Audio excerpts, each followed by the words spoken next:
Equivalent ratios and rates can be written as ordered pairs and graphed as a line on a coordinate grid. For example, the values on this double number line represent a 4-pound bag of potatoes that cost $2.40. Because this store charges a per pound rate, a 2-pound bag of potatoes costs $1.20, and a 1-pound bag of potatoes costs 60 cents. Next, these equivalent rates can be written as ordered pairs, where the weight is the first value and the dollar amount is the second value.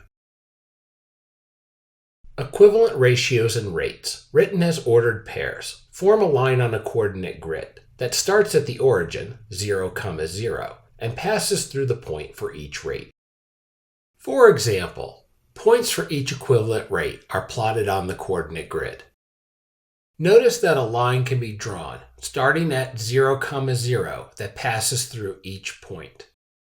Other equivalent rates can be found by determining the coordinates of other points on this line. For example, if a bag of potatoes weighs 3 pounds, the cost of this bag is $1.80. Likewise, if the bag of potatoes costs $3, the weight of the bag is 5 pounds. So, each point on this line represents an equivalent rate, where the unit rate is the cost, 60 cents, when the weight is 1 pound. The line on the coordinate grid represents equivalent ratios or rates that form a proportional relationship. For example, each point on the line represents 2 values, weight and cost. When these 2 values are divided, the result is the unit rate, or what is also referred to as the constant of proportionality. Any ratios or rates that have the same constant of proportionality are said to be proportional.